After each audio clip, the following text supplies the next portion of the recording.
افضل کے مرنے کے بعد اس کی بیٹی کو دل کا مرض لاحق ہو گیا تو اس کی بیوی دلشاد بیٹی کو لے کر ہسپتالوں کے دھکے کھانے لگی، لیکن پیسے نہ ہونے کی وجہ سے وہ علاج نہ کروا سکی۔ ایک دن سسرال والوں نے کہا کہ اس گندگی کی ڈھیری کو اٹھاؤ اور یہاں سے لے کر جاؤ، تو دلشاد ڈٹ کر بولی کہ یہ میری بیٹی کے باپ کا گھر ہے۔ تو اس کے دیور، ساس اور نندیں اس پر تشدد کرنے لگے، تو بیٹی کہنے لگی اماں مجھے مار دو، تو وہ بیٹی کو سینے سے لگا کر رونے لگی اور اگلی صبح ساس اور نندیں انہیں گھر سے نکالنے کے لیے ان کے کمرے میں گئیں تو وہاں کوئی نہیں تھا کہ اچانک ان کے قدموں تلے سے زمین نکل گئی۔ جب اماں ابھی تک ابا جانی گھر کیوں نہیں آئے؟ دیکھو تو کیسے اندھیرا پھیل رہا ہے، آج سے پہلے تو ابا جان نے کبھی اتنی دیر نہیں لگائی، وہ گھر آ جاتے تھے۔ معصوم سی گڑیا بار بار دروازے کو دیکھ رہی تھی، اس کے ماتھے پر آئے چھوٹے چھوٹے بال بار بار اس کی آنکھوں میں جاتے تو وہ اپنے ہاتھوں سے اپنے بالوں کو کان کے پیچھے کرتی، مگر چھوٹے ہونے کی وجہ سے ایک مرتبہ پھر اس کے ماتھے اور پھر آنکھوں کو ڈھک رہے تھے۔ مغرب کی اذانیں بھی کب کی ختم ہو چکی تھیں اور اندھیرا مسلسل پھیل رہا تھا۔ دلشاد نے صحن میں ایک جانب لکڑیاں جلا رکھی تھیں، ان کے گاؤں میں ابھی تک سوئی گیس نہیں آئی تھی۔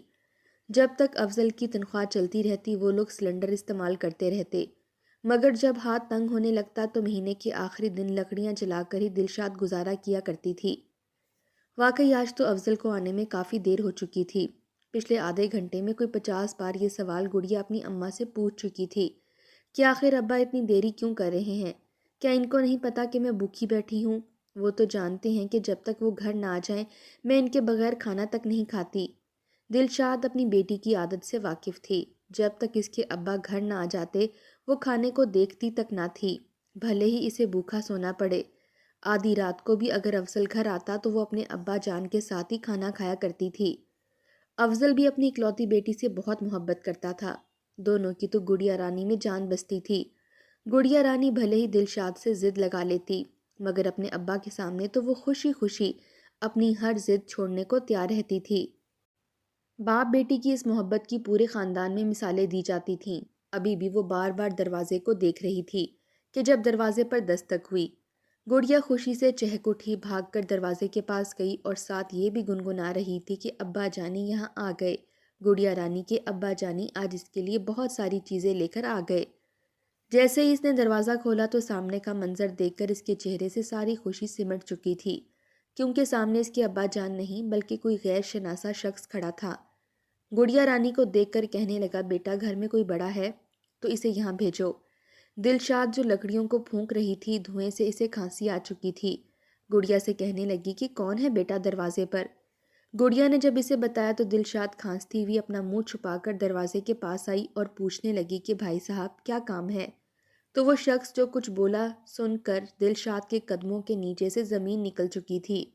وہ شخص کہنے لگا کہ بڑی مشکل سے ڈھونڈتا ہوا آپ کے گھر تک پہنچا ہوں، دراصل آپ کے شوہر افضل میاں کا بری طرح سے ایکسیڈنٹ ہو چکا ہے، ان کی حالت بہت خراب ہے، آپ جلد از جلد ہسپتال چلیں۔ یہ سن کر تو دلشاد رونے لگی تھی، وہیں گڑیا بھی پریشان ہو گئی، روتے ہوئے کہنے لگی کہ کیا ہوا ہے میرے ابا جان کو؟ کس نے مارا ہے ان کو؟ وہ تو آواز باختہ ہو چکی تھی۔ دلشاد اور گڑیا کے رونے کی آواز جب ساتھ والے گھر میں پہنچی تو دلشاد کی ساس اور دیور بھی وہاں پر باہر آ چکے تھے۔ جب انہیں پتا چلا کہ افضل کی یہ حالت ہے تو ساس دھاڑے مار مار کر رونے لگی، کہنے لگی پتہ نہیں کس کی نظر میرے بچے کو کھا گئی، میرا بچہ نہ جانے کس حالت میں ہوگا۔ فوراً رکشہ کیا گیا اور دلشاد گڑیا ساس اور دیور کے ساتھ بیٹھ کر چلی گئی۔ جب تک ہسپتال پہنچی بہت دیر ہو چکی تھی، افضل کی آخری سانسیں چل رہی تھیں، وہ ٹرک کے نیچے تقریباً کچلا ہی جا چکا تھا، ٹرک کی بریک فیل تھی۔ افضل سڑک پار کر رہا تھا کہ جب وہ ٹرک اسے کچل کر آگے بڑھ گیا، اس کی پسلیاں ٹوٹ چکی تھیں، سانس لیتا تو خون کے فوارے اس کے منہ سے باہر کو گر رہے تھے، مگر شاید ان سب کی قسمت میں ہی نہ تھا کہ وہ افضل کو آخری مرتبہ سانس لیتے ہوئے دیکھ سکتے۔ ڈاکٹر کہنے لگے کہ ہم معذرت خواہ ہیں، افضل اب ہم میں نہیں رہے۔ یہ سن کر تو دلشاد چکرا کر گر چکی تھی، ساس نے تو الگ رونا پیٹنا ڈالا ہوا تھا، دیور بھی رو رہا تھا، تمام معاملات دیکھے جانے لگے، ہر ایک کو اپنی فکر تھی، کوئی بھی اس معصوم گڑیا کی جانب دھیان نہیں دے پایا جس کے سینے پر گویا کوئی وزنی پتھر رکھ دیا گیا ہو۔ اسے تو اپنی سماعتوں پر یقین ہی نہیں آ رہا تھا کہ اس کے ابا جانی اسے یوں چھوڑ کر جا چکے ہیں۔ کتنی دیر وہ بت بنی کھڑی رہی، اس کی ابا جانی نے تو اسے کہا تھا کہ آج اس کے لیے بہت زیادہ چیزیں لے کر آئیں گے۔ وہ تو اپنے ابا جانی کے بغیر کھانا تک نہیں کھاتی تھی۔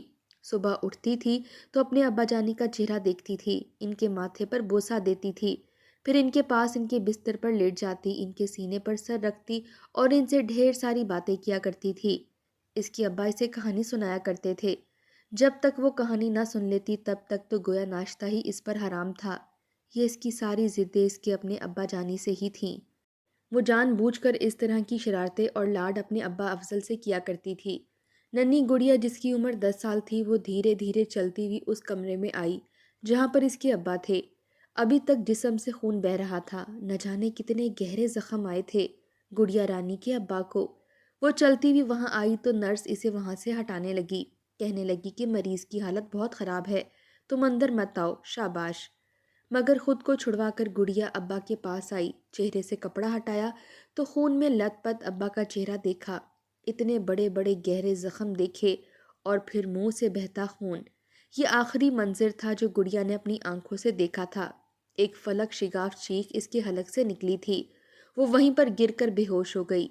افضل کو گھر لے جایا جا چکا تھا، پورے گاؤں والے امٹ کر ان کے گھر آئے ہوئے تھے۔ افضل کی تو ہر ایک کے ساتھ بڑی ہی اچھی بول چال تھی، اس نے آج تک کسی کے بارے میں کبھی غیبت یا چگلی نہیں کی تھی، سب کے ساتھ ایک جیسا رویہ رکھا تھا، ہر کوئی اس کی بہت عزت کیا کرتا تھا۔ دلشاد اپنے شوہر کی میت کے پاس بیٹھی دھاڑے مار مار کر رو رہی تھی، جبکہ وہیں گاؤں کی کچھ عورتوں نے آگے بڑھ کر ہاتھ میں موجود کانچ کی چوڑیوں کو توڑنا شروع کر دیا۔ جیسے جیسے چوڑیاں ٹوٹ رہی تھیں دلشاد کا دل بھی کرچی کرچی ہو رہا تھا۔ اس کے سر میں موجود رنگین چادر کو ہٹا کر سفید بیوگی کی چادر اس پر اڑا دی گئی تھی۔ اس پر وہ بہت روئی تھی، وہ تو بالکل جوان جہاں تھی، ابھی اس کی عمر ہی کیا تھی کہ افضل اسے چھوڑ کر ہمیشہ ہمیشہ کے لیے چلا گیا۔ اس بھری دنیا میں وہ اپنے شوہر کے بغیر کیسے رہتی؟ ساس تو رو رو کر تانے ہی مار رہی تھی کہ نہ جانے کس کی نظر لگی کہ میرا بچہ مجھے چھوڑ کر چلا گیا۔ ارے پہلے گھر میں سب مل کر اتفاق سے رہا کرتے تھے، ایسی نظر لگی گھر میں پھوٹ پڑ گئی۔ ارے بیٹے کی شادی کروائی نہیں کہ گھر میں دراڑیں پڑ گئیں، یہ دیوار گھر میں کھڑی ہو گئی۔ میں تو بس دور سے ہی اپنے بچے کو دیکھ کر خوش ہو جایا کرتی تھی کہ چلو اپنی بیوی بچی کے ساتھ خوش رہتا ہے تو رہنے دو، ہم بوڑھوں کا کیا ہے، آج مریں گے تو کل دوسرا دن۔ کاش میں اپنے بچے کو اپنے سے جدا نہ کرتی تو آج وہ زندہ ہوتا۔ ارے اولاد ماں باپ کی دعاؤں کے سائے میں رہے تو اس کا کوئی بال بھی بکا نہیں کر سکتا، مگر اب میں کیا کر سکتی ہوں۔ افضل کی میت کو دفنا دیا گیا تھا، جبکہ اپنے ابا کا آخری دیدار گڑیا نہیں کر سکی تھی۔ وہ تو ہسپتال میں تھی کومے کی کیفیت میں۔ ڈاکٹروں نے اس کا چیک اپ کیا تو بتایا کہ گڑیا رانی کو ہارٹ اٹیک آیا ہے۔ اس کا دل اپنے ابا کے جانے کا غم برداشت ہی نہ کر سکا۔ جب گڑیا رانی واپس گھر آئی تھی اور آ کر لوگوں کو گھر میں بیٹھا دیکھا تو اس کا دل ایک مرتبہ پھر ٹوٹنے سا لگا تھا، سینے میں درد کی ٹیسیں اٹھنے لگی تھیں۔ اس کے ابا اسے چھوڑ کر جا چکے تھے۔ وہ اپنی اماں کے گلے لگ کر بہت روئی، رو رو کر ابا کو بلاتی رہی، کھانا تک نہ کھاتی کہ ابا جان آئیں گے تو ہی کھانا کھاؤں گی۔ اگر ابا جان نے اسے چھوڑ کر جانا تھا تو مجھے بھی اپنے ساتھ لے جاتے، میں ان کے بغیر یہاں کیسے رہ سکتی ہوں۔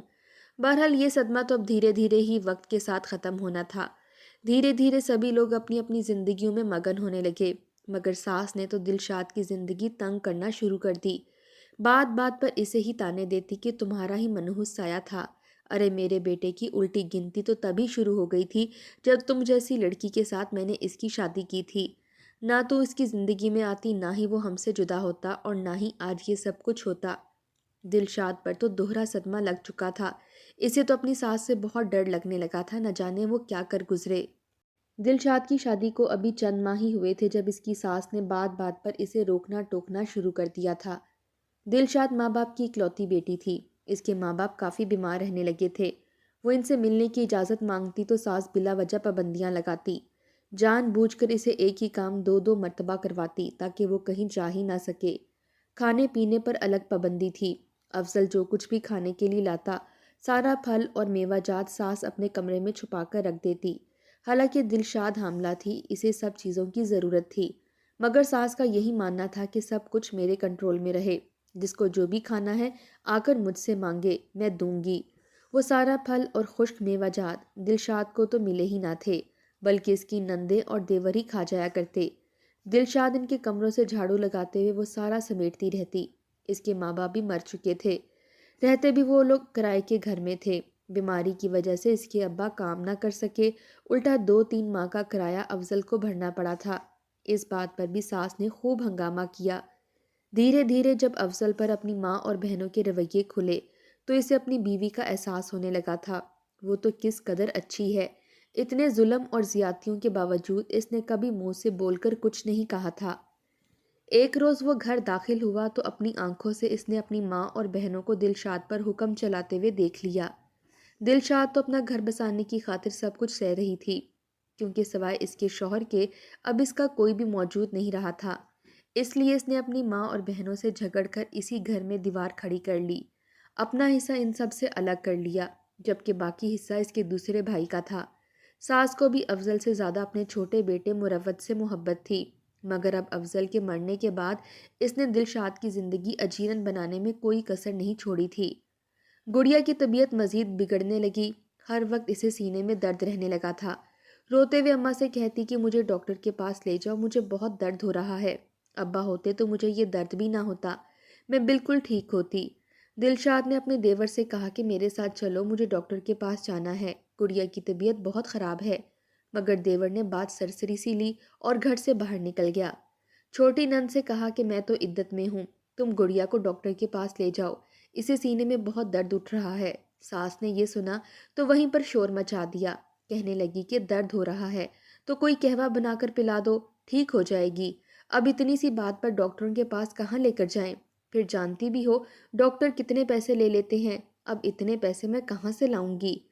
دلشاد حیران ہوئی تھی، افضل کے جتنے بھی پیسے جو گھر میں یا جہاں وہ کام کرتا تھا وہاں سے ملے تھے، ان سب پر ساس ہی قابض ہو چکی تھی کہ میں ہی گھر کی بڑی ہوں، جو بھی خرچ ہوگا میں ہی اٹھاؤں گی۔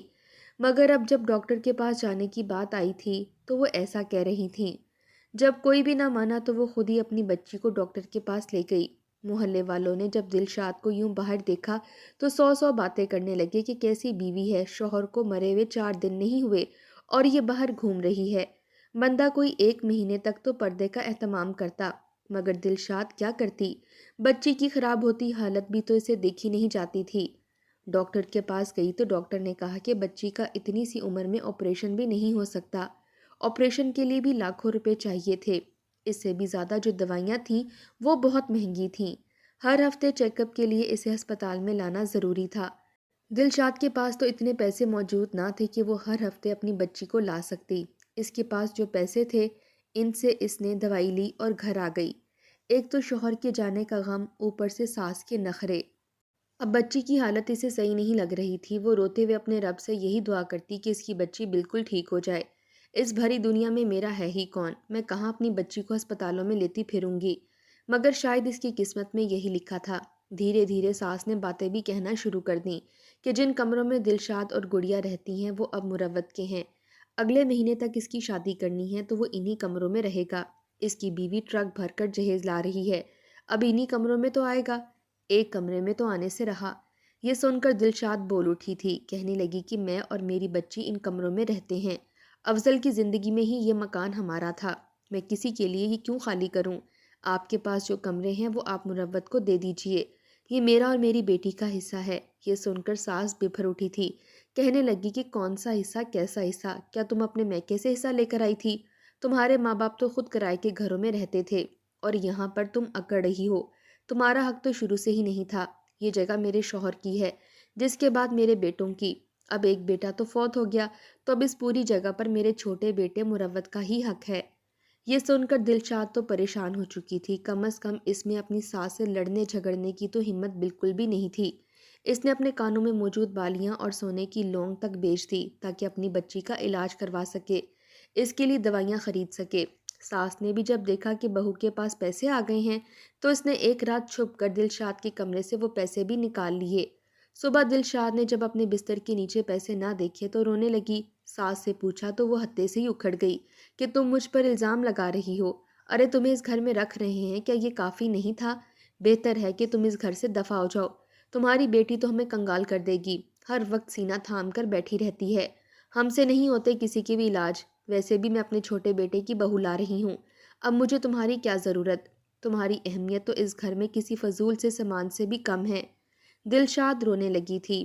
آپ نے تو 1 روپیہ بھی ابھی تک میری بچی کے علاج کے لیے خرچ نہیں کیا۔ میں اپنا زیور بیچ کر پیسے لائی تھی تاکہ گڑیا کا علاج کروا سکوں، مگر آپ نے تو وہ بھی مجھ سے چرا لیے۔ نند تو دلشاد پر ہاتھ اٹھا چکی تھی کہ تم ہوتی کون ہو میری ماں پر ایسا الزام لگانے والی؟ نکل جاؤ اس گھر سے، یہ گھر ہمارا ہے، ہم مزید تمہیں یہاں پر برداشت نہیں کریں گے۔ وہ دونوں دھکے دینے لگی تھیں، مگر دلشاد بھی ڈٹ گئی۔ اگر وہ اس گھر سے نکل جاتی تو آخر یہاں سے کہاں جاتی؟ کہنے لگی کہ آپ لوگ مجھے اس گھر سے نہیں نکال سکتے، یہ گھر میرا ہے، میرے شوہر کا ہے، اور میرے شوہر کے بعد اس پر میرا اور میری بیٹی گڑیا کا حق ہے۔ اتنا سننا تھا کہ دیور بھی وہاں پر آ گیا۔ تینوں نے مل کر دلشاد اور گڑیا کو مارنا شروع کر دیا، انہیں تشدد کا نشانہ بنایا، یہاں تک کہ محلے والے ان کو چھڑوانے کے لیے آ گئے۔ ہر کوئی دلشاد کی ساس پر تھو تھو کر رہا تھا کہ اپنی بیوہ بہو کو کیوں مار رہی ہو؟ اس معصوم بچی پر بھی ترس نہیں آتا، بیچاری دل کی مریضہ ہے، کیا ہو گیا جو گھر میں پڑی رہے گی، 2 نوالے روٹی کے کھا لے گی؟ مگر ساس نے تو محلے والوں کو بھی ڈانٹ ڈپٹ کر اس گھر سے بھیج دیا۔ دلشاد کا یہی مطالبہ تھا کہ بس اسے اتنے پیسے دیے جائیں کہ اس کی بچی کا علاج چل سکے، کہیں شوہر کی طرح گڑیا بھی اسے چھوڑ کر نہ چلی جائے۔ گڑیا تو اس کے شوہر کی آخری نشانی تھی، مگر اس کی سنتا کون؟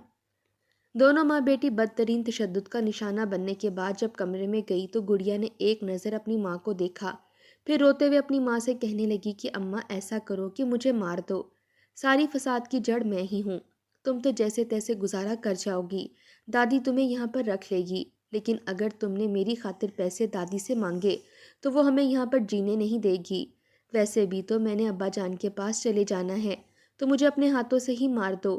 یہ سن کر دلشاد نے اپنی بچی کو اپنے سینے سے لگا لیا، روتے ہوئے کہنے لگی آج تم نے یہ بات کہہ دی، آئندہ مت ایسا کہنا، تم جانتی بھی ہو تم میرے لیے کیا اہمیت رکھتی ہو، میری اور افضل کی محبت کی تم پہلی اور آخری نشانی ہو، جو کچھ بھی ہو جائے میں تمہیں ٹھیک کر کے ہی رہوں گی۔